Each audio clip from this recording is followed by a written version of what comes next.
everyone. So welcome back to another video. Just wanted to update you on this project. There is a GitHub page on my LinkedIn.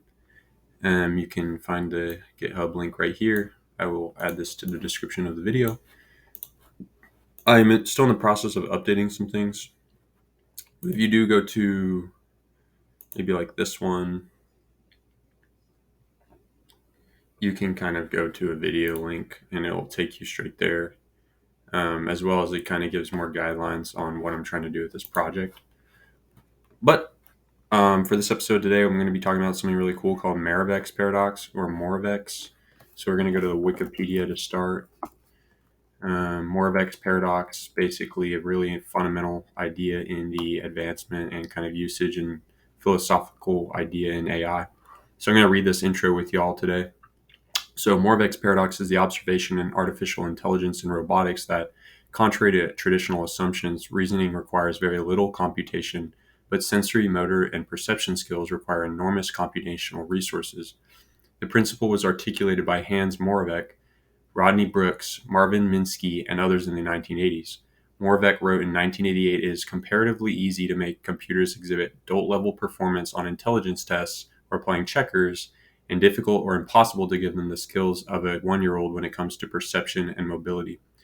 Similarly, Minsky emphasized that the most difficult human skills to reverse engineer are those that are below the level of conscious awareness. In general, we're least aware of what our minds do best, he wrote, and added, "We're more aware of simple processes that don't work well than of the complex ones that work flawlessly." Steven Pinker wrote in 1944 that the main lesson of 35 years of AI research is that the hard problems are easy and the easy problems are hard. By the 2020s, in accordance to Moore's law, computers were hundreds of millions of times faster than in the 1970s, and the additional computer power was finally sufficient enough to begin to handle perception and sensory skills, as Moravec had predicted in 1976.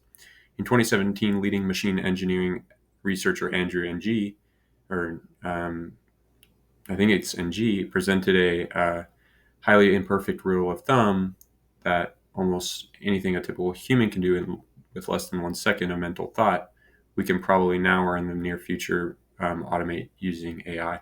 So there's currently no consensus to which task AI tends to excel at. So very neat.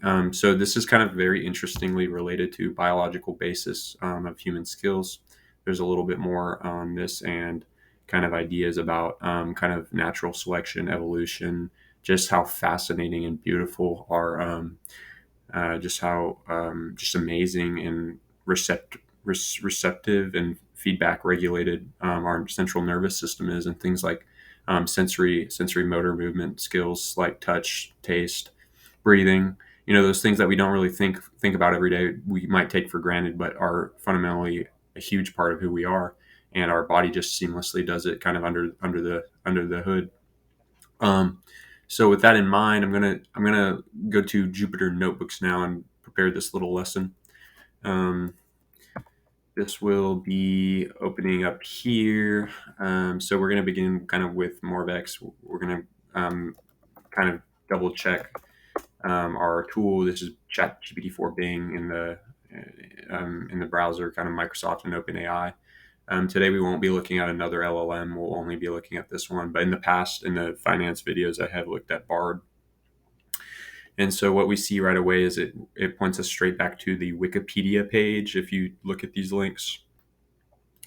And it kind of gives us the same similar idea. So Hans Moravec, sensory motor, this paradox that the lower level kind of functions that have had a long time to develop in our evolution, lifeline, are harder to computationally crunch in terms of AI and machine learning, large language model technology, kind of like this fundamental idea that that stuff is harder to replicate in terms of computational power and intelligence.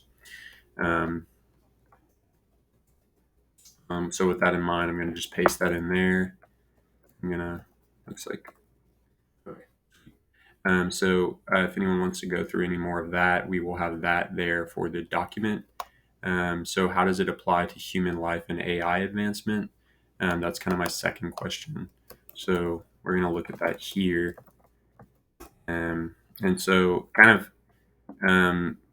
so why is this relevant? Is that kind of like what we're thinking about? So, um, you know, this is kind of subjective, like how can it apply? But um, this kind of, I think right now the large language model is trying to find an explanation and more intuition behind um, the paradox. So it talks a little bit about the biological basis that we were seeing in the wiki.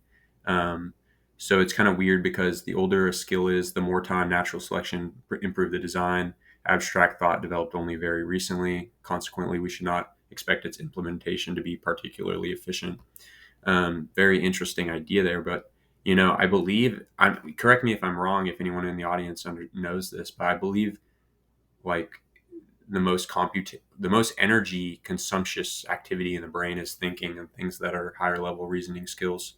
Um, Maybe that's part of the paradox as well. That could be a point of further inspection and exploration if anyone wanted to do that.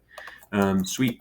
So awesome. And so philosophy, just some philosophy ideas. So what are some of the philosophical implications beyond Moravec's paradox and introduction of AI tools to society? Well, that's prompting. Let's see. Paradox states that right. So it's the same idea.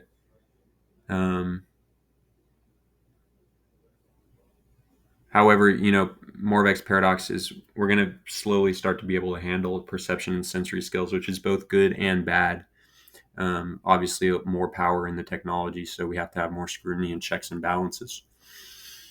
Um, okay, sweet. So this is an example of where it couldn't find any information on philosophical implications, and maybe there aren't any. Maybe that was just a silly question on my part, but yeah. And so, in closing remarks and thoughts, um, Moravec's, these are kind of my own. So Moravec's paradox provides an interesting um, discrepancy in computational resources to um, interesting discrepancy in computational resources versus human natural selective traits, developed traits or something along these lines. And then the next thing we'll say is I really want to pull this quote. I love this quote a lot. Whoops, went to another link. All of these are great links to go to, by the way, and learn more about any of these things. But I love this quote. This is it. The main, so Steven Pinkner, we're going to just grab this whole quote. And it might have already been generated in our thing, but we're just going to, whoops. See, copied. Okay, so this is a quote I want to draw. How beautiful the language of this quote, and just encapsulating the idea of Moravec's paradox. The main lesson of 35 years of AI research is that the hard problems are easy and the easy problems are hard. And that's kind of like a fact of life, even too, more so. Is, sometimes routine tasks become increasingly hard when you're very busy and you're caught up in your work and you're making progress. The time seems to slip you. Is kind of an interesting idea I've kind of explored recently, how it's all a balance, right? And then conclusively, I would say Moravec's paradox could also provides insurance and assurance behind human abilities. So what I mean by that is like humans are beautiful beings, and I think some people have been kind of concerned about technology just being able to completely dominate human thought, life, etc. However, Moravec's paradox kind of reassures us in the fact that we have a beautiful biological system, neurosensory natural selective processes that have just developed over years and years, and just really allowed us to have such beautiful systems kind of working um, subtly and unconsciously to us, like breathing, the ability to sense things in our environment and only make decisions based on when those certain stimuli come into our perception, our frame of reference, things like that. That in mind, I hope y'all have a wonderful night, and yeah, I hope you enjoy this video. Have a good one. Have a good week, and stay happy. And I will release this document. Yeah, peace.